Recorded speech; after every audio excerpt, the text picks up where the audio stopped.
In the annals of the Bible, there are few stories as gripping and dramatic as the tale of David and King Saul. A story of jealousy, betrayal, and the remarkable restraint of a young hero. Let's dive into this captivating chapter of Israel's history.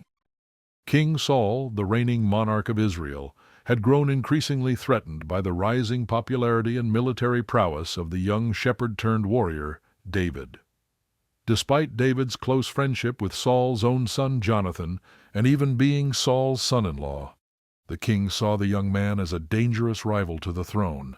Saul had made several attempts on David's life, once even trying to pin him to the wall with a spear. But time and again David managed to escape, earning the loyalty of Saul's own men, including his general Abishai. Now, as Saul and his army were pursuing David, the young warrior found himself in a cave, with his enemy vulnerable and within reach. Abishai turned to David and said, "God has delivered your enemy into your hands. Let me strike him with the spear.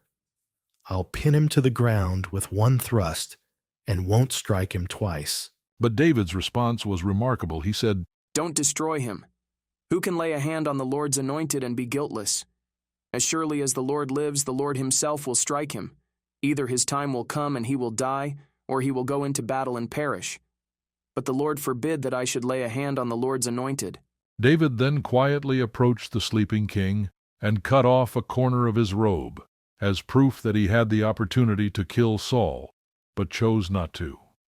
When Saul awoke and David revealed what he had done, the king was moved to tears, acknowledging David's righteousness and the fact that Saul had treated David badly, while David had treated him well. This remarkable act of restraint and mercy on David's part is a testament to his unwavering faith in God's timing and plan. Despite the repeated attempts on his life, David refused to take matters into his own hands and violate the office of the king. He trusted that God would ultimately bring about justice and that he need not resort to violence or revenge. The truth is, we're all human. None of us are perfect. Sometimes we get jealous of others, or we even get jealous of our own family members. That kind of envy between siblings is one of the most common things in the world. So how do you deal with that? Well, David shows us the way. He chose to put his trust in God, believing that everything was part of God's plan, and that when the time was right, the truth would come out. David's example reminds us that true strength isn't found in striking back or getting even. Real strength lies in having the courage to show mercy, even to those who have wronged us.